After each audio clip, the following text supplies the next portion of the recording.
Hi everyone, welcome to discussion 6 for data 100. Today we'll be doing some work with constant models, ordinary least squares, and also some multiple linear regression. So with that said, let's get started. In the first question, you have some data about target speed and the degree turn. And this data is supposed to be used to model how to drive a car autonomously. And for each of these values, you have the count, which is, so you know that there's 500 data points here. You also have the mean and standard deviation. You have the min and max value, and then you also have various percentile values for the same. Okay, so let's look at what the first part is asking us. So here we are using a constant model to predict the target speed of the car, and the question is asking us which of the following will be true given that you could train it using L1 loss or L2 loss. So the correct answer for the part A is actually is A. And let's think about why this might be. So here we are using a constant model. And remember, for constant model, L1 loss, the prediction for L1 loss is the median. And for L2, it's mean. Just be more explicit.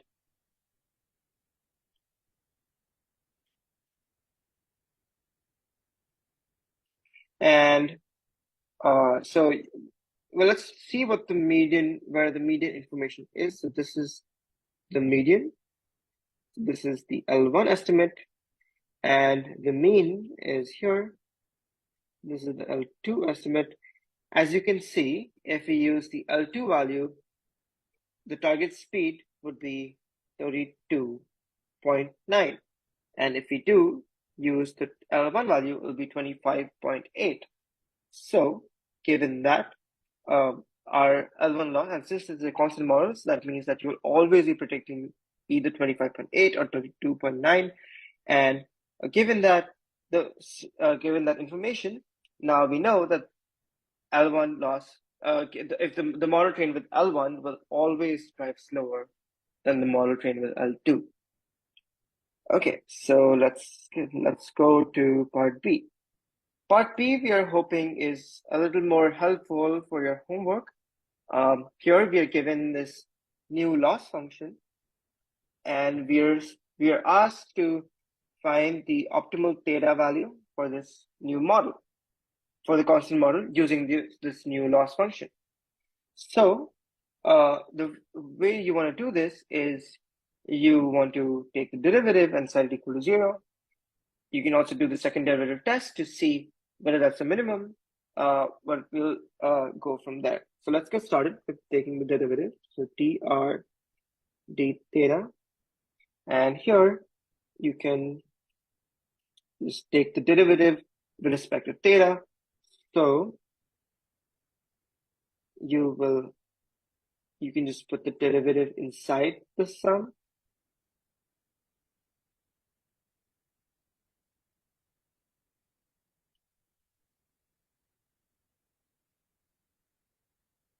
Because the derivative of a sum is the sum of derivatives, and then you can take the derivative of the inside.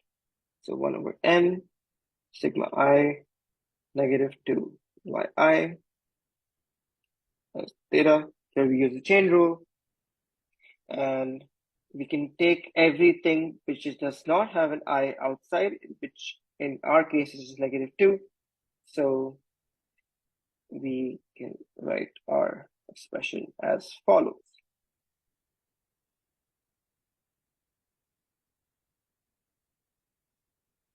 And finally, we want to set this equal to 0. So we can take, we want to set this equal to 0. So actually, let me just write dr d theta is equal to 0 over here so that it's implied. And then let's think about how we can solve this. So we see that there are two terms in the summation. We can break these two terms in the summation into two different summations. So, and we can also take this negative 2 over n to the other side, and that will just become 0. So again, we can just write 0, and then let's break this summation apart. So you have y squared minus summation of yi theta. And actually, let me just put that hats over all these thetas. And the reason for that is because we are setting the derivative equal to 0. So we're looking for a minima, and that theta corresponding to the minima would be the optimal theta. So going from there, we can, and the theta is actually independent of the summation, so it can just come up over in front. And after doing some manipulation, you will see that theta hat is equal to sigma I yi squared over sigma I yi. Yeah. So again, this should be the answer for the second part. Okay, let's go to C. C is a fun question. So here you're asked that here you're told that Yash is building a model where he's predicting the degree of the turn at a particular time between 0 and 359. Explain why a constant model is likely inappropriate. So why a constant model is kind of likely inappropriate, and you should definitely take some time to think about this. But why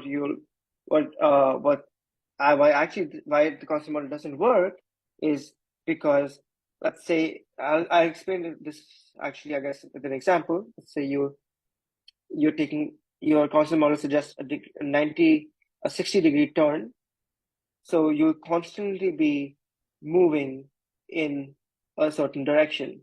And let's say this is 60. When you reach this point, you'll take another 60 degrees turn, and then you'll keep on moving in a circle. And that is not how you want your vehicle to behave. So I guess the answer is that you will just keep on going in circles. Okay, so that was a fun question. But D is actually something that you can do through algebraic manipulation. So here you have built a model with simple linear regression, and currently you're using the target speed, which is our x, to predict the turn, which is our y. Now you want to actually switch the variables. You want to predict the target speed using the turn angle. How will you do it? So what is your new optimal parameters for this model? So let's talk about what you want. So in this new model, you want to find your theta 1 hat and theta 0 hat. And theta 1 hat actually is equal to, based on the formula that I showed you last week, is equal to sigma of r times sigma of speed over sigma of turn. And actually don't have the information for the r for the correlation coefficient. So I guess that's where the complexity lies. But you are given something which has that information incorporated. So you are given theta hat w comma 1, and here this is actually equal to r times sigma of turn over sigma of speed. And you know that this is equal to 0.019. So I guess since you know this, and you want to find out theta 1, what you can do is you can just multiply this value, this expression, by sigma squared speed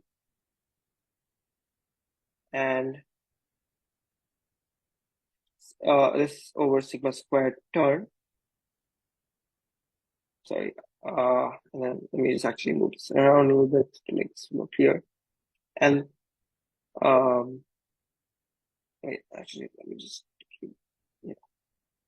So theta 1 is equal to theta double power 1 into sig, because if you see this, you want the sigma speed in the numerator. So once you to do that, you can just multiply by this factor, and you know you have the same standard deviation values. So you can just sub in the values 0.019 times the standard deviation given above. I'm just going to copy that down really quick. And let's see, 153.64 squared. And this should give you 0.0170, 0.00175.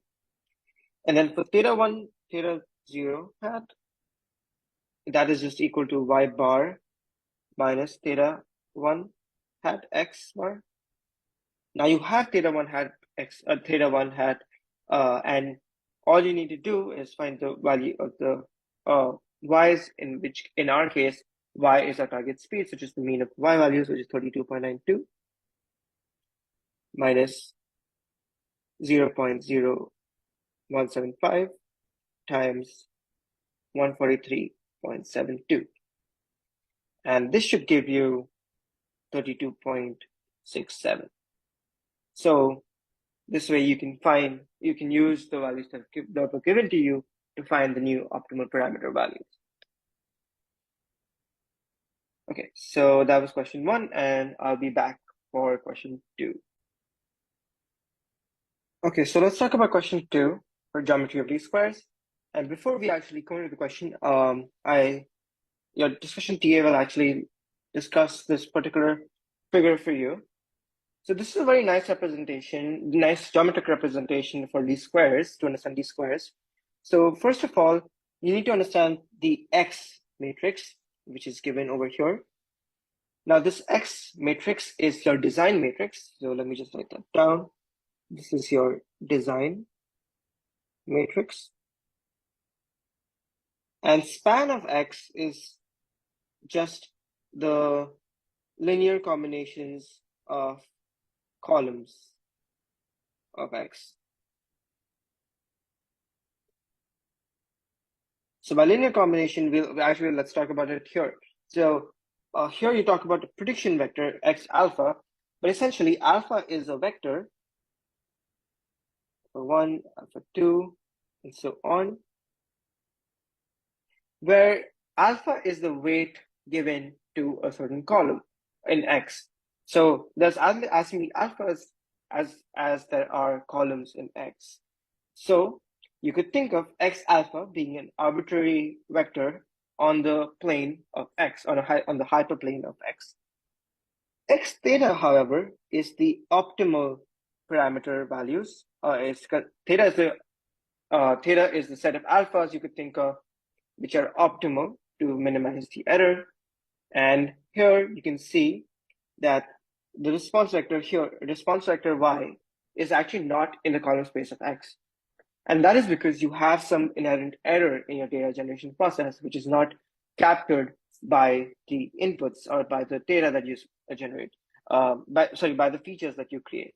And that error is represented by the residual vector. So all of these things are related to each other, which is why I'm going in a cyclical manner.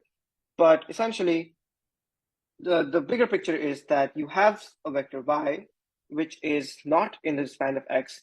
So your goal is to find the closest possible point in the span of X to give a good estimate of y.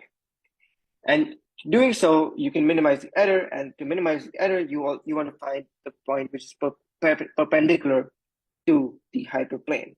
That is where the error is. And this is also, you could also think of this as being orthogonal, the error being orthogonal to the span of X. And we'll talk about this a lot in the series of questions that follow. And I think a lot of these questions that are going to follow can actually be solved just by looking at this diagram. Okay, so let's look at question 2a. So here you are asked about the optimal solution theta hat of OLS. Now, which of the following are true? So within parts A and B, the only difference is that A uses L2 loss and B uses L1 loss. Now, V squares, as the name suggests, actually means that you're trying to minimize the L2 loss, which is the mean squared loss. So A is correct and B is not. So A is correct and B is not. And when you're doing these select all or lie questions, really be try to confident if you select something that is true, and if something is false, try to be careful that you're marking it as false, I guess. So think again, try to think of this as true false questions, and that will help you maximize your points. So let's go to part C. Here you are asking. Here they're asking about a constant model. So again, it's the same rules apply. The same rules that apply to simple linear regression also apply to constant model in this case. So L2 loss is minimized in least squares and L1 loss is not. And between parts E and F, you have two different models. And here you should notice that this is linear in theta, and this is non-linear in theta. So we want something that is linear in theta so that we can break it apart into different, into the X design matrix and the theta values. So just to be more specific, you could write your y hat as X sine X squared multiplied by column vector theta 1 and theta 2. However, you cannot do the same for F because you have theta 1 and theta 2 together in this first term. Okay, so hopefully that was helpful. Let's go to part B. Part B is one of those questions which I've always seen students getting wrong. So essentially, in the least squares estimate, you are supposed to take the inverse of X transpose X, right? You're supposed to take the inverse of X transpose X in term to find your least squares estimate. That means X transpose X needs to be invertible. And for that to be invertible, actually, you want your X to be full rank. X should be full rank, full column rank. So the only correct answer is A. Now you might say that, oh, if it's full rank, then why it's not invertible? I've seen a lot of students ask that. Now the condition for invertibility is that X needs to be a square matrix. So it does not check off that box. So, and to see the full proof, I think you should look at slides in the lectures, and there's some bonus content for you to look. But for the sake of this discussion, that's all. For the sake of this class, you should just know that X needs to be full column rank for X transpose X to be invertible. Okay, so let's go to part C. In part C, you're asked about the residuals in the least squares regression. So again, let's look back at the figure that I was showing you previously. And in this case, the residuals are the error is the error vector here. So these are orthogonal. So that means that the first box can be ticked. They are orthogonal to the column space of the design matrix, and they also represent the errors of the predictions. Now, this is false. The sum is not equal to the mean square error. Mean square error means that you're squaring the difference, squaring the error and taking the mean of it. Summing them is just summing the error, not squaring them. So that should be fairly straightforward. What is not intuitive is that D is actually false. The sum should not be 0. The sum is not always 0, at least. So D is actually only true if you have something called a bias column. And what that really means is that you have in your design matrix, you have column of ones, which is this is the bias column, and then you have all your x1, x2, x3 columns. So I'm not going to go too much into why that's true, because that's, I think, a question for you on the homework, but that is the answer for part C. Okay, let's go to the next part. Which of the following are true about the predictions made by OLS? Is the first one true? They're projections about of the observation onto the column space. So our observations, I guess, is the response vector that I showed you earlier. So A is true because we're trying to find the closest point in the column space of the design matrix to the response vector.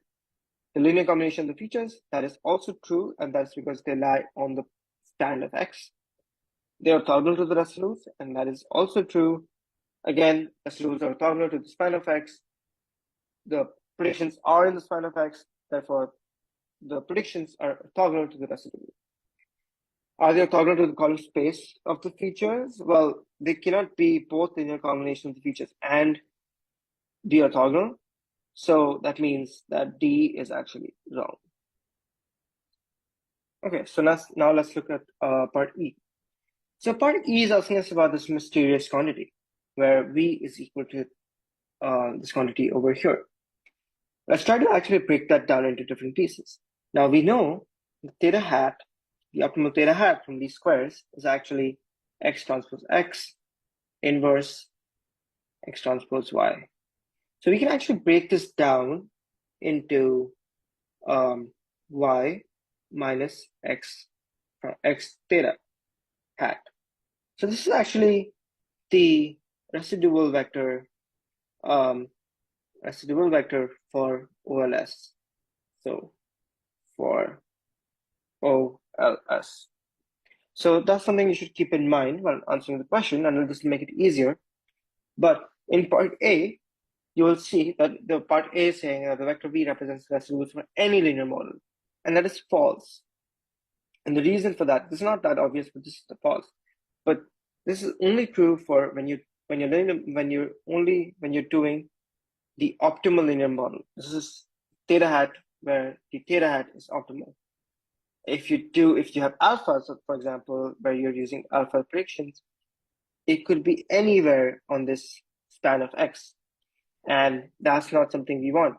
That's not something that applies to B. So part A is wrong. B is actually correct because if you have a bias column, as previously discussed, the sum of the residuals becomes 0. And again, I will not go over the proof because that's part of a homework question. Part C is also correct because X span of X is orthogonal to the residuals. D is actually not correct. And that's the reason for that is because the vector V will represent the errors in the predictions, and it will have as many number of it'll be of size n, where there are n data points. So D is actually incorrect. It won't be of size p. And for E is saying that for any alpha, XA alpha is orthogonal to V. So XA alpha is in span of X. So, and span of X is orthogonal to V, therefore E is also correct. So the point I'm trying to make is that a lot of these questions can actually be answered just by looking at that figure that I showed you earlier, and definitely try to understand that to the fullest extent. So for our last question, let's move to multiple linear regression. Here, Ishani is trying to model exam grades for the data 100 students and collects various information about student habits. So, such as you have the amount of hours they studied, the number of hours they slept, and the number of lectures they attended. And essentially, the goal is to predict how well the students are doing in the exam. So the first question is asking us, like, what is given interpretation for each entry of data in context? So 3 is the first one. So it represents the number of hours studied. This is the number of hours slept.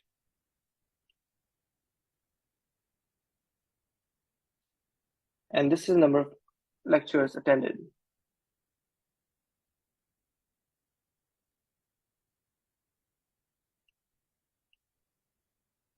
And sorry.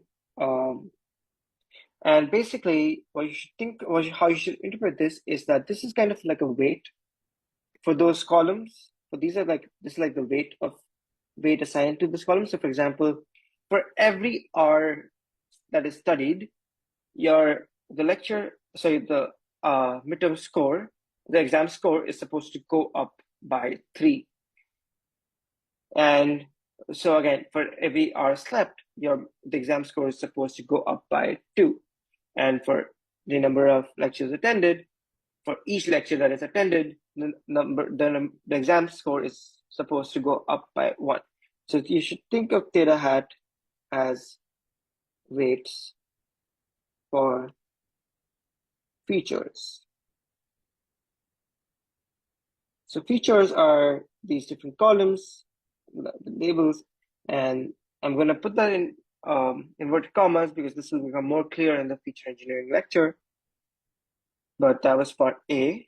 Part B is asking you to put this into a matrix, put all of the information about these 2 students into the matrix. So because you have 2 students and 3 features, your matrix should be 2 by 3. And essentially the first row will be individual 1. So they studied 15 hours, they slept for 10 hours, and they attended 4 lectures. And for the second one, it should be 25, 10. 20 hours studied, 5 hours slept, and 10 lectures attended. You can use this information, and this is your design matrix. So this contains, I guess, all the information. So this is the last question of the discussion worksheet. You need to denote y as a 2 by 1 vector. And using notation, you're asked to write an expression that evaluates to the mean squared error. So using y. So actually, what is the mean squared error? So here, since there are 2 data points, your mean would basically be over 2 data points. So number of observations 2, so denominator is 2. And for the numerator, you can just square the differences between the actual values and the predicted values. So prediction values is x theta, and actual value is y. You take the difference and you square it. And this should give you the mean squared error. Okay, so hopefully this discussion was helpful, and I know that this midterm is right around the corner, so good luck with the midterm. And yeah, I'll see you next week.